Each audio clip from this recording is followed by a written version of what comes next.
Good morning India. कैसे हो बच्चों? मेरे प्यारों, मेरे दुलारों, मेरी आंखों के तारों। आशा करता हूं सब घर में होंगे। Stay at home, stay safe, be safe, क्योंकि बाहर हो रहा है लॉकडाउन। और हाँ, लॉकडाउन के नाम से एक बात याद आई कि हम जैसे शादीशुदा पुरुषों की जिंदगी हो चुकी है बिल्कुल झंड, एक टमाटर की तरह। जैसे कि टमाटर पहले होता है हरा, तो हम लोग थे पहले ग्रीन जोन में। उसके बाद हुआ वो ऑरेंज कलर का, संतरी कलर का, हम भी चले गए ऑरेंज जोन के अंदर। और अब हो चुका है वो रेड कलर का, तो हम भी हो चुके हैं रेड जोन में। और कुछ मेरे जैसे बड़े मासूम से ऐसे पुरुष हैं जिनकी तो घर में पिस पिस कर क्या बन चुकी है? जी हाँ, टमाटर की चटनी बन चुकी है। तो चलिए स्टार्ट करते हैं आज का टॉपिक। आपको मैंने बताया था कि गॉसेस लॉ की 3 एप्लीकेशन हैं।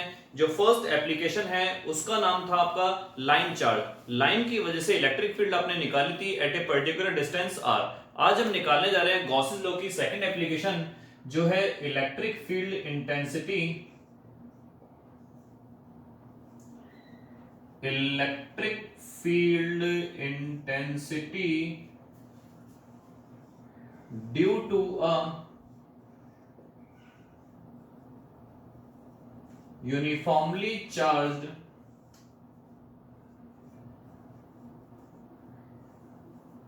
spherical shell। टॉपिक बड़ा लंबा चौड़ा है, डेरिवेशन बड़ी छोटी सी है। देखते हैं। इसकी डेरिवेशन समझाने से पहले आपको मैं एक दो कंसेप्ट्स क्लियर करूं। आइए देखते हैं।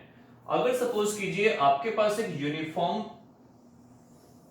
स्फेयर है, बशर्ते वो है खोखला। खोखले का मतलब होता है होलो।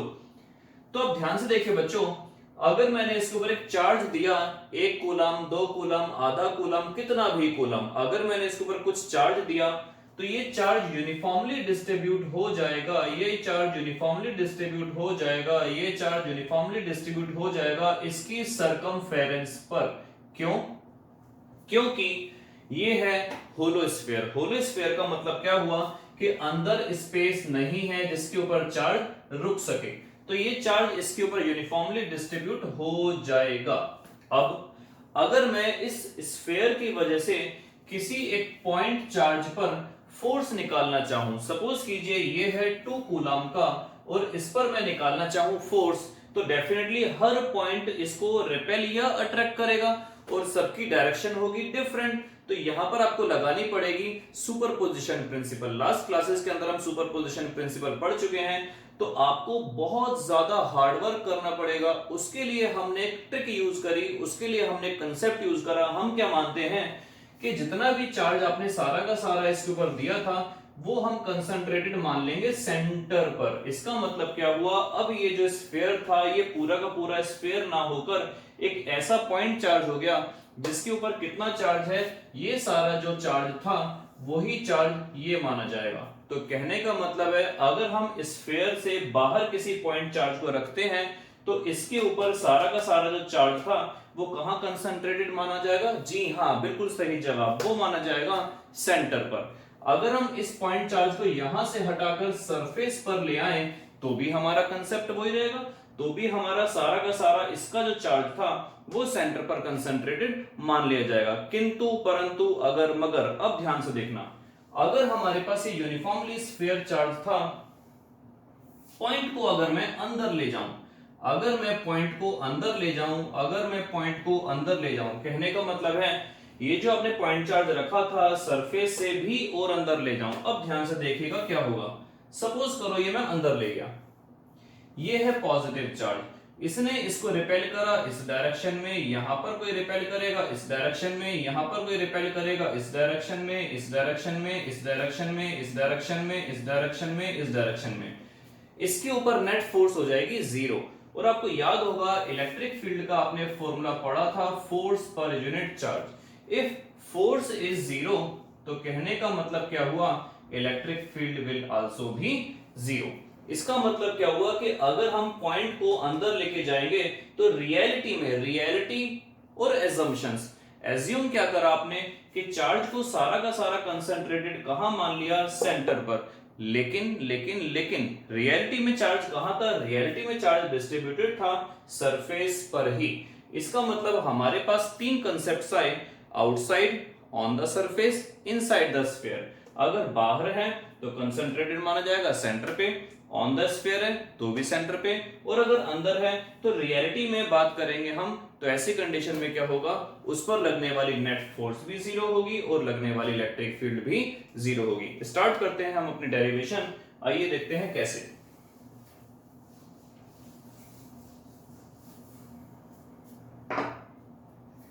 सपोज कीजिए आपके पास एक यूनिफॉर्मली चार्ज्ड स्फेरिकल शेल है, ये हो गया आपके पास यूनिफॉर्मली चार्ज्ड स्फेरिकल शेल। इसके ऊपर आपने चार्ज दे दिया कुछ भी एक्स वाई जेड। सपोज कीजिए आपने इसके ऊपर चार्ज दे दिया क्यू, आपने इसके ऊपर चार्ज कितना दिया क्यू, और वो इसके ऊपर यूनिफॉर्मली डिस्ट्रीब्यूट हो जाएगा।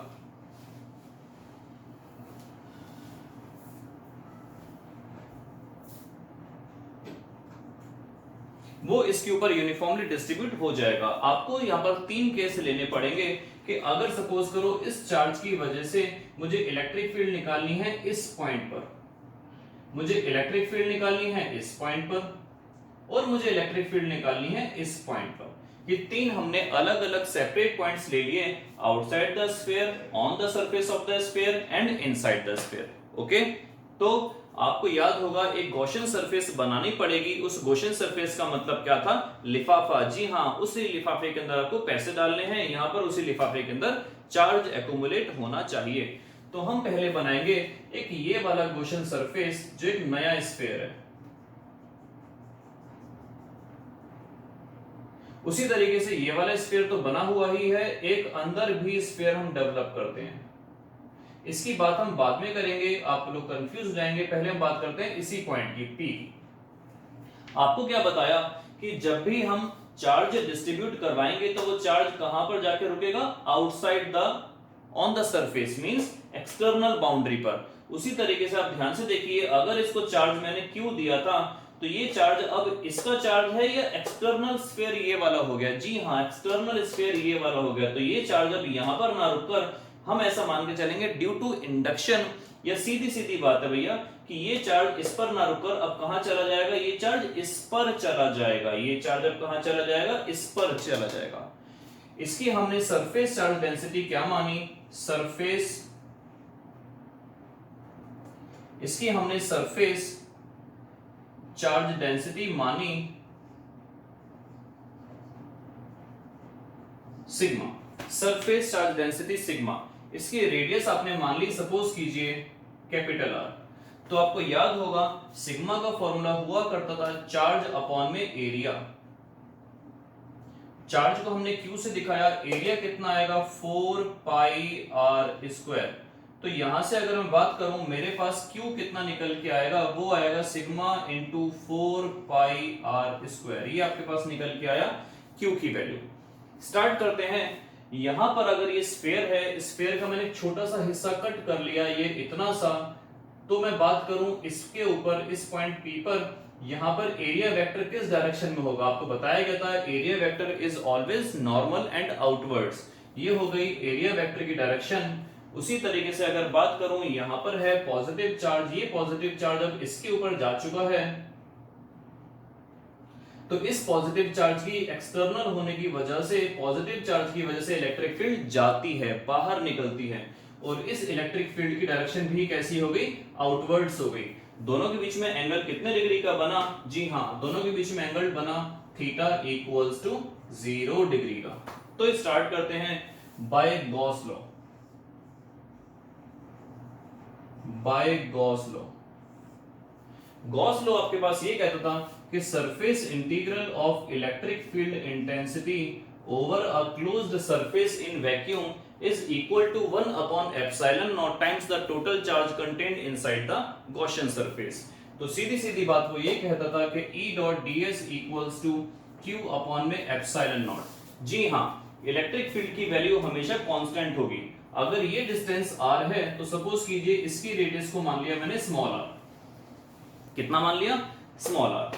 तो यहां पर इलेक्ट्रिक फील्ड की वैल्यू कांस्टेंट होगी। जितनी इलेक्ट्रिक फील्ड की वैल्यू यहां होगी उतनी ही यहां होगी, उतनी ही यहां होगी, उतनी ही यहां होगी, उतनी ही यहां होगी। हर जगह इलेक्ट्रिक फील्ड की वैल्यू कांस्टेंट होगी। और इलेक्ट्रिक फील्ड और एरिया वेक्टर के बीच में एंगल कितना बना, 0 डिग्री का। तो यहां पर हम क्या करेंगे, E dot D S cos 0 degree, Q की वैल्यू आपके पास आई sigma 4 pi are square upon में epsilon nought surface integral. E की वैल्यू कांस्टेंट है तो ई आपने बाहर ले लिया, ये आपके पास बचा cos 0 की वैल्यू 1 और ds आपके पास ये रहा।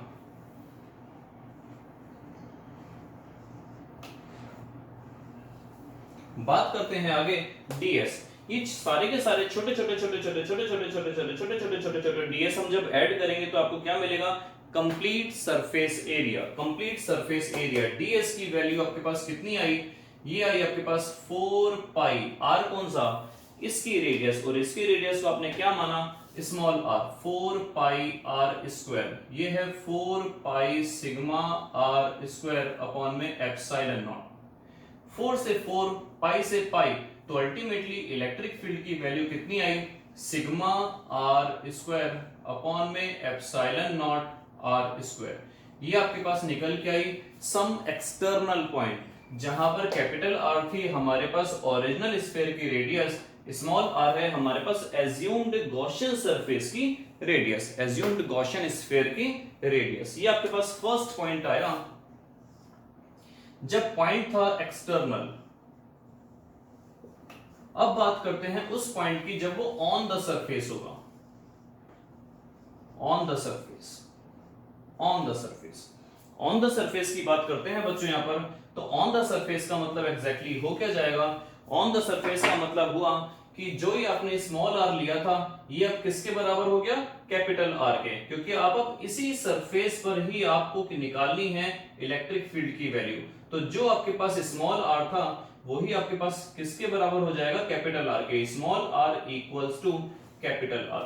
तो जब हम ऑन द सरफेस की बात करेंगे तो इलेक्ट्रिक फील्ड की वैल्यू आएगी sigma capital R square upon में एप्सिलॉन नॉट, छोटे r की जगह भी हम कैपिटल R पुट कर देंगे, कैंसिल आउट हो गया, तो इलेक्ट्रिक फील्ड की वैल्यू आई सिग्मा अपॉन में एप्सिलॉन नॉट, जो है इंडिपेंडेंट ऑफ r, और इसकी वैल्यू होती है मैक्सिमम।